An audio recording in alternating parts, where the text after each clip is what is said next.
자, 우선 첫 번째 쿠제스와 포스너의 변혁적 리더십이라고 하는 내용을 갖다가 먼저 다루겠습니다. 실제 쿠제스와 포스너가 이제 1987년 먼저 이제 얘기를 했죠. 리더들을 대상으로 해서 리더십에 관한 면담을 실시했어요.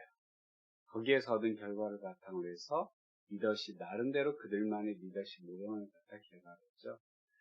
여기 이제 대상이 누구였냐? 일반 기업, 우리 영리 기업이라고 하는 일반 기업과 그 다음에 공공기관들, 여기에서 근무하는 1300명이 넘는 중간 관리자들, 그리고 상위 계층의 관리자들, 최고경층, 이들을 대상으로 해서 리더로서 자신이 겪었던 최상의 경험이 무엇이었는지를 작성을 하게 했어요.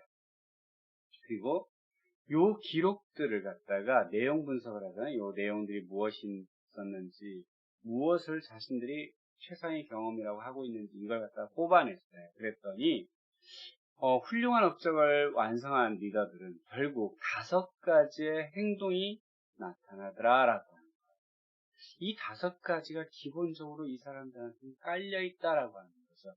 이 5가지가 도대체 뭐냐? 이건 이제 여러분들 원래 우리 책에는 쿠제스와 포스너의 내용은 안 나오는데 교재에는 이걸 다뤘던 건 왜? 이렇게 하면 리더로서 최소한 기본적인 어떤 행동으로서 갖출 수 있겠구나라고 하는 걸 여기서 얘기하고 있기 때문이에요. 우선 모범이 돼야 된다라고 하는 거. 실제 리더가 모범이 되기 위해서는 리더가 자신이 실현하고자 하는 가치와 철학을 분명히 하는 것이 필요하다. 그리고 리더는 자신이 할 말을 신중히 선택해서 그것을 다른 사람에게 표명할 필요가 있다라고 하는 거죠. 모범적인 리더라고 하는 건 자신이 약속한 걸 끝까지 지키려고 한다라고 하는 거죠. 그리고 다른 사람과 공유하고 있는 공동의 가치를 실증적인 증거나 경험에 입각해서 확신을 가지고 주장을 한다. 즉 자신의 경험이나 어떤 자기가 이제 판단했을 때 이게 옳다라고 생각하기 때문에 확신을 가지고 주장한다라고 하는 거죠. 특히 여러분들 이제 모범이 된다라고 하는 측면에서 확신이라고 하는 것도 중요하지만 또 이미 약속한 걸 끝까지 지키려고 하는 거. 이 약속을 지키기에는 내가 좀 귀찮고 힘들 것 같아. 그래서 안 지켜? 그러면 안 된다라고 하는 거죠. 이게 이제 저 같은 경우는 이제 집에서 집사람이 아무래도 제가 아이들이 어리다 보니까 이런저런 약속을 하는 걸 제가 듣게 돼요. 그러면 이제 집사람이 이걸 갖다가 이거 좀 다음에 하면 안 될까 이제 이런 경우가 존재하죠. 그러면 오히려 제가 약속한 거니까 우리 가자, 하기로 했으니까 하자 이렇게 왜? 그러면서 이제 짝꿍한테 얘기하죠. 약속을 할 때는 항상 신중해야 된다. 이미 약속을 했으면 지켜야 된다라고 하는 걸 얘기해서 자, 두 번째 이제 첫 번째가 모범이 돼야 된다라고 하는 거고 두 번째가 공유된 비전 이걸 갖다가 지키기 위해서 달성해 나가기 위해서 구성원들한테 영감을 풀어넣어야 된다. 앞에서 이제 나왔었죠. 영감적 동기부여라고 하는 거. 실제 효과적인 리더라고 하는 사람들은 행동을 갖다 이끌어낼 수 있다는 거예요. 그리고 구성원들의 마음이 이끌리게 이 비전이라고 하는 걸 만들어내요. 그리고 이 미래에 나타나게 될 구체적이고 생생한 긍정적인 결과를 갖다가 사람들 마음속에 그려줘야 돼요. 리더는 실제 다른 사람들이 실현되길 바라는 그들의 꿈에 귀를 기울이고 그들의 꿈이 조직의 비전과 연계되어 어떻게 실현될 수 있는가를 보여줘야 됩니다. 자, 여러분들 질문에 유사 리더와 이게 이제 비교하는 것이 있었어요. 물론 뭐 다른 측면에서도 얼마든지 얘기를 할 수 있는 부분이기도 하지만 실제 이것도 하나 여러분한테 그래서 제가 거기에 댓글에 남겨놓은 게 있었죠. 자, 그러면 이제 우리가 고민해야 될 게 있다. 도대체 우리가 지금 리더십, 여기까지 리더십을 계속 여러 가지 이론들을 배워왔는데 도대체 리더십이라고 하는 게 뭘까? 라고 하는 리더십은 도대체 뭘까? 물론 자기 자신을 이익을 위해서 하고 이제 자기지향적 리더라고 얘기했죠. 그 다음에 이제 조직이나 이걸 다른 사람들 위해서 하는 사람 이런 사람들 갖다가 실제 사회지향적 리더라고 얘기를 했어요. 자, 여기서 이제 여러분들 리더십, 이 리더는 도대체 어떤 목표를 위해서 일을 해야 될까라고 하는 거죠. 즉, 리더가 내 목표를 위해서 일어나는 게 아니고 원래 누구를 위해서 이 조직이 달성하고자 하는 비전을 위해서 나아가야 된다는 거죠. 실제 이걸 위해서 일을 했을 때, 조직의 목표, 비전을 위해서 일을 했을 때 리더로서 인정받는 것이지 자기 개인적인 영달을 위해서 했을 때 인정받을 수 있냐라고 합니다. 그렇습니다. 그리고 마찬가지로 이 영감을 불어넣었어요. 그럼 어떻게 해야 돼요? 계속 그걸 위해서 나아가도록 만들어줘요. 실제 동기부여를 시킨다라고 하는 건 방향성이 있어야 되고요. 이게 어느 정도의 힘이 있는지를 있어야 되고요. 그 다음에 계속 되어야 돼요. 즉 여기도 마찬가지예요. 전진하게 영감적으로 동기부여 시켰어요. 그게 계속 나아가도록 만들어줘야 된다.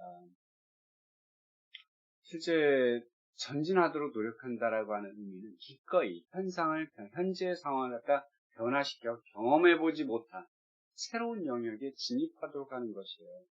이것이 결국은 개혁이고 성장이고 발전인 거죠. 현재를 개선해 나가는 거죠. 결국 모범을 보인다라고 하는 건 실제 개척자예요.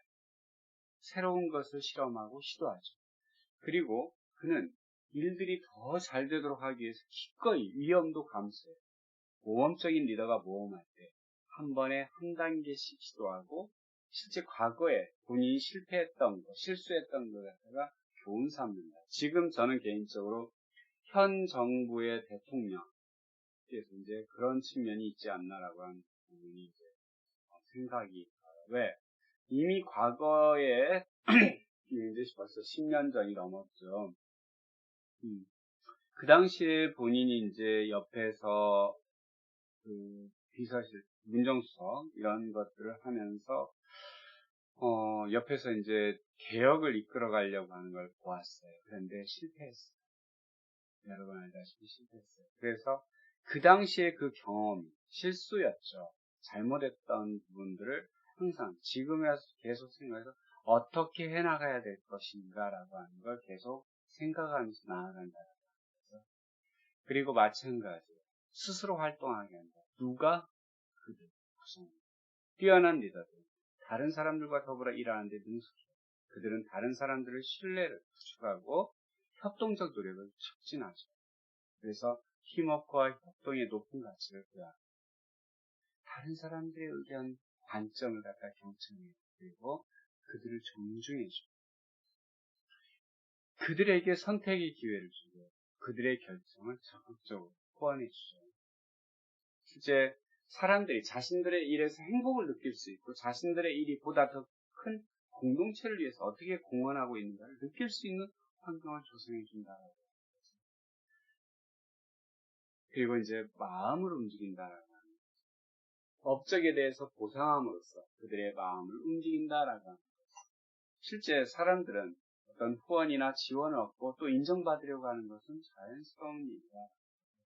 효과적인 리더들, 이 같은 인간의 욕구에 주목하고 잘 수행된 업무에 대해 기꺼이 상을 주고 칭찬을 아끼지 않는다. 그리고 그들은 진정성이 담긴 축하의식을 갖고 감사를 표시하고 사람들을 고무한다. 이 같은 후원과 보상, 칭찬의 결과는 보다 큰 집단 정체성과 공동체 정신을 낳게 한다라고 얘기하고 있습니다. 실제 업적에 대한 보상이라고 하는 부분이 나오면서 이게 이제 거래적 리더십의 구성 요소도 여기에 지금 들어가 있는 부분인데요. 본인이 실제 한 거에 대해서 내가 인정을 받고 있다, 보상을 받고 있다. 물론 여기 이제 단순히 물질적 보상 외에 또 인정, 칭찬이라고 하는 격려라고 하는 부분이 들어가 있기 때문에 실제 우리가 이제 앞에서 얘기했던 어떤 개별적 배려, 영감적 동기부여 이런 것들 요소에 함께 포함이 되기도 하지만 또 다른 측면에서 업적에 대한 보상은 여러분 앞에서 본 것처럼 거래적 리더십도 포함을 하고 있는 거죠. 그래서 앞에서 얘기했죠. 변혁적 리더십이라고 하는 큰 울타리 안에는 변혁적 리더십과 거래적 리더십을 포함하고 있다라고 하는 거죠. 즉, 두 가지가 같이 움직일 때 실제 리더십을 제대로 발휘하게 된다라고 하는 부분이었죠. 실제 이제 쿠제스와 포스너는 리더의 행동을 강조하고 있다라고 하는 거죠. 성격을 강조한 게 아니라 행동을 강조하면서 실제 리더가 되기 위해서 어떻게 해야 되는가라고 하는 걸 가르쳐 주고 있어요. 즉 앞에서 5가지 나왔던 것들이 있었죠. 이걸 통해서 리더가 되기 위해서 이렇게 해야 돼 라고 하는 걸 보여주는 거죠. 즉 모범적인 리더십의 5가지 실제적 행동은 모든 사람들이 다 할 수 있는 행동이라는 거죠. 여기서 뭐 특별하게 누구 어떤 능력을 가진 사람들만 이거 할 수 있다? 그게 아니에요. 이건 특정한 능력을 가진 사람들만 한다라면 결국 이거는 뭐예요? 성격이에요. 그런데 여기는 행동이라고 하는 거죠. 그래서 이것이 결국은 앞에 카리스마와도 다른 요소다. 카리스마라고 하는 건 실제 개인이 가지고 있는 어떤 자질, 성격, 이 능력, 기본적으로 가지고 있는 선천적인 능력, 이런 거에 초점을 더 맞췄다면 변혁적 리더라고 하는 건 실제 행동에 더 초점을 맞추고 있다. 그래서 이 쿠제스와 포스터는 실제 리더십 실제 행동 조사표라고 하는 거, LPI라고 하는 요 측정 도구를 사용했던 거였습니다. 자, 여기까지가 이제 쿠제와 포스턴의 이야기였고요. 그 다음에 이제 티치와 드반나의 변혁적 리더십이라고 하는 걸 잠깐 또 살펴보도록 하겠습니다. 티치와 드반나는 대기업에서 근무하는 최고 경영자 12명의 변혁적 리더십이라는 겁니다. 조직이 어떻게 변화하고 리더들이 어떻게 변화의 과정을 관리해 가는가에 초점을 맞추고 있어요. 그래서 조직 측면과 개인 측면으로 접근하고 있어요. 실제 급속한 기술적, 사회적, 문화적 변화, 이런 게 경제적 심화, 이런 게 참 빨리빨리 변화되잖아요. 그래서 도전적 상황에서 리더들이 어떻게 대처할까, 그걸 알아보고 싶어 했던 게 바로 티치와 드반나였죠. 그래서 이들은 이 수집된 자료를 분석을 해보니까 리더들이 3단계 행동 과정을 통해서 조직의 변화를 관리하더라라고 하는 거죠. 3단계 행동 변화? 결국은 그게 여러분들 이제 책에 나와 있는 이 책에 요게 이제 3단계 행동 변화죠. 실제 환경의 변화가 급속도로 이루어지고 있다. 이 변화를 위한 자극. 그래서 변혁적 리더들은 첫 번째 이제 3단계 변화 과정 중에서 첫 번째 1단계 행동이 바로 이 변화의 필요성을 인식하는 거죠. 실제 어떻게 변화해야 될 거냐, 이걸 갖다 인식하는 과정이다라고 하는 거죠. 그래서 조직과 구성원들은 일반적으로 현재 상태에 만족하고 있단 말이에요. 현재 상태에 만족한다는 건 변화에 저항하는 경향이 있다는 거죠. 그래서 이제 변화에 저항을 하다 보니까 실제 이 변화의 필요성을 인식해줘야 돼요.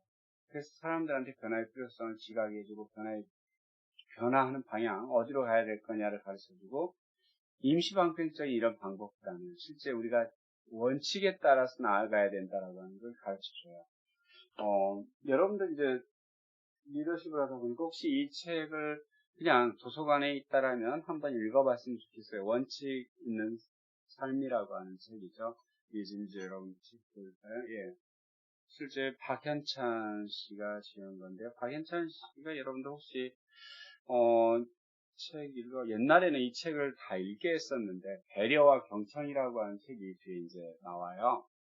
근데 옛날에는 이제 제가 수업하는 상상이 배려와 경청이라고 하는 리더로서 기본적으로 과거처럼 돌격 앞으로 이런 스타일의 리더는 앞으로 실제 리더로서 인정받는 게 좀 약해지지 않을까라고 저는 생각을 해요. 그래서 묵묵히 자기의 역할을 하는 사람 앞에서, 그래서 처음에 우리 이런 얘기도 했었죠. 과연 우리가 성격적으로 외향적인 사람, 이런 사람들이 꼭 리더가 될 거냐, 그러지는 않다라고 판단을 하고 있습니다. 그래서 학생들한테 그때 배려와 경청, 즉 다른 사람을 이끌어 가기 위해서 기본적으로 다른 사람의 이야기를 먼저 들어줘야 된다라고 하는 거, 그리고 그들을 갖다가 배려해야 된다라고 하는 거, 이런 마음을 가지고 있어야 된다라고 하는 거. 근데 여기에 또 한 가지가 있어서, 여기 지금 임시방편적인 방법의 금지라고 있는데, 요게 이제 그 얘기예요. 여기에 이제 주인공이라고 하는 사람, 여러분 혹시 제리 맥과이어라고 하는 영화를 봤는지 모르겠어요. 제리 맥과이어. 영화에서 이제 스포츠 에이전트사의 대표, 우리 탐 크루즈였나요? 탐 크루즈가 아마 그런 걸로 알고 있어요. 여러분 제리 맥과이어 영화도 한번 봐보면 좋을 것 같아요. 이 탐 크루즈가 거기에서 이제 에이전트사에 잘 나가는 에이전트, 스포츠 이제 그 팀 매니저였죠. 매니저로서 그들을 관리하는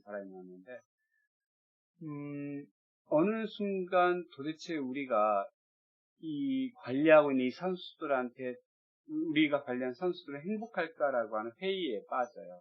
그래서 이래서는 안 되겠다. 선수들한테 정말 진정으로 대해야겠다라고 하는 그 방법을 갖다 이제 제안하지만 회사에서는 얼추당탄한 소리라고 잘리게 되죠. 그러면서 이제 자기만의 회사를 만들지만 상당히 힘들어요. 그런데 거기에서 정말 한 사람, 이제 스포츠 선수 한 사람 남아있죠. 이 선수가 성장하게 이제 만들죠. 계속 성장하게 만드는데 그 과정에서 정말 에이전트사라는 건 이런 사람이어야 된다라는 걸 보여줘요. 여기도 마찬가지. 이 책에 이제 나와 있는 이 주인공, 여행사의 팀장이에요. 실제 고객들이 우리 여행사를 이용하면서 행복할까? 라고 하는 걸 생각하게 되죠. 그래서 이제 자원봉사 여행이라고 하는, 자원봉사 트래블이라고 하는 걸 만들어요. 그런데 이게 이제 또 수익이라고 하는, 회사라고 하는 건 수익을 내야 되기 때문에 이 수익이라고 하는 측면과의 경계에서 이 수익에 중점을 둬버리면 이 프로그램, 만들었던 좋은 취지의 프로그램이 어떻게 오염되는가. 그리고 이걸 갖다 다시 실제 제대로 살리기 위해서 어떻게 해야 되는가. 즉, 원칙이라고 하는 걸 잊어버리면 안 된다라고 하는 걸 보여주는 거죠. 제가 이제 이 책을 읽으면서 우리 이제 딸애가 풍선에다 자기 이제 만드는 풍선 거기다 글씨를 써놓은 걸 봤어요. 꿈, 양심이라고 하는 걸 작성해놨어요. 그래서 그것을 이제 생각하면서 그래, 내가 꿈을 향해서 달려가는데 내가 지켜야 되는 이 양심이라고 하는 걸 저버리지 않아야 된다라고 하는 거예요. 왜? 이 양심을 저버리면, 즉 내가 양심이라고 하는 건 뭐예요? 내가 지켜야 되는 어떤 기준, 원칙이겠죠. 이걸 잃어버리면 실제 내 꿈이라고 하는 건 결국 모두를 위한 꿈입니다. 여러분이 여러분 혼자의 목표를 달성해 가지만 결국 여러분이 그 목표를 달성해 감으로써 사회를 조금 더 성장시키고 나은 사회로 만들어내는 게 있어요. 그런데 이게 양심에, 즉 원칙에 위반되는 것이 아니에요. 오히려 예를 들어 그 히틀러나 무솔리나 이런 사람들이 했던 게 이 양심이라고 하는 이것에 위반된, 원칙이라고 하는 것에 위반된 것이 아닐까. 그러기 때문에 사회를 갖다 오히려 힘들게 만들었던 거고, 지금 여러분이 존경하는 많은 사람들은 이 본인의 원칙, 양심이라고 하는 걸 지켰기 때문에 사회를 좀 더 나은 사회로 만들고 있다라고 저는 생각을 합니다. 자, 이게 이제 첫 번째 행동 단계. 또 두 번째 행동은 새로운 비전을 창조하는 단계. 그리고 세 번째는 이걸 갖다가 나름대로 우리 회사에서 정착되도록 만드는 단계라고 얘기를 하고 있어요.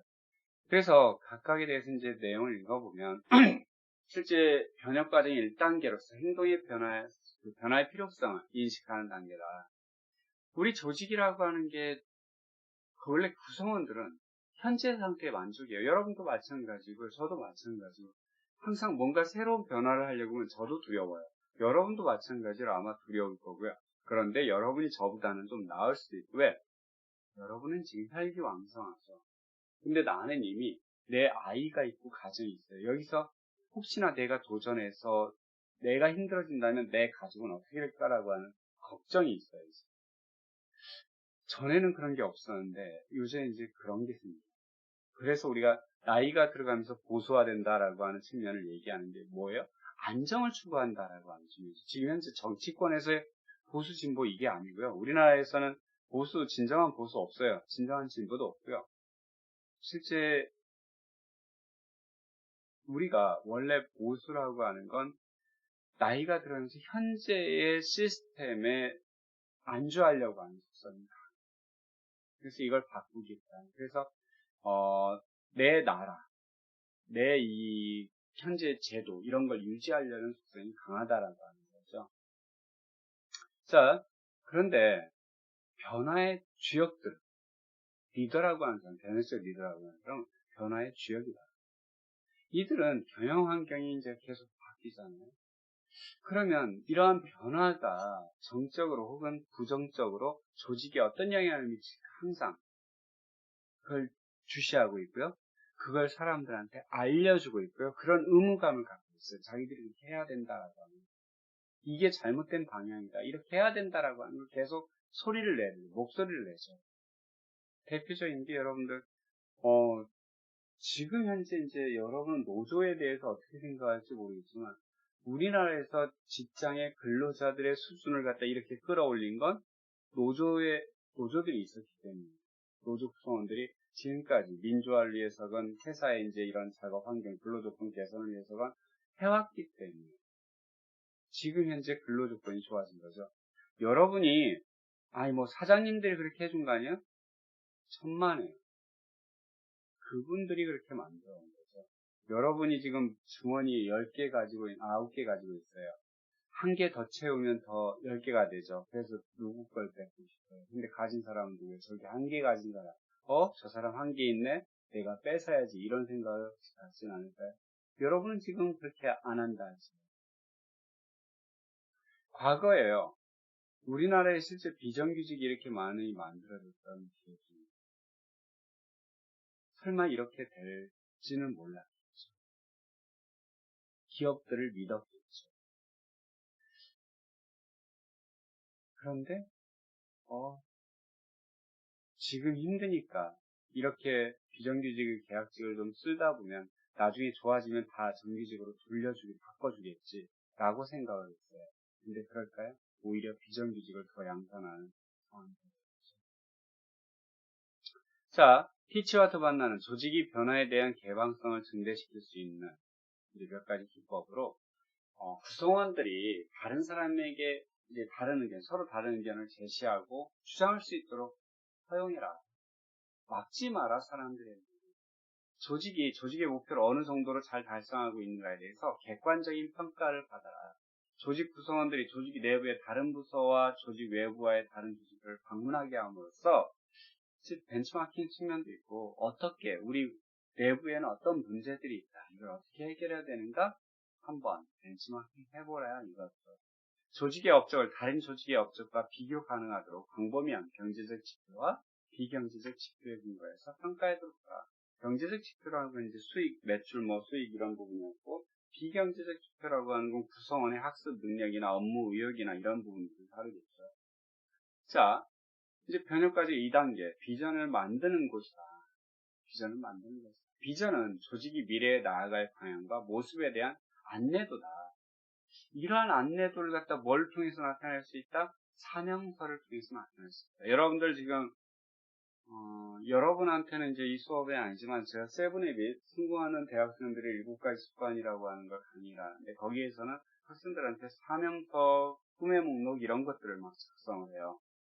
여러분들 이제 혹시나 요 강의 들으면서 그 강의에 유튜브 거기에 보면 성공하는 대학생의 6가지 습관이라고 강의들이 조금씩 있어요. 그것도 한 번씩 그냥 봐보면 자기개발과 리더십에서는 이런 내용을 수업하는구나라고 하는 걸 아마 볼 수 있을 겁니다.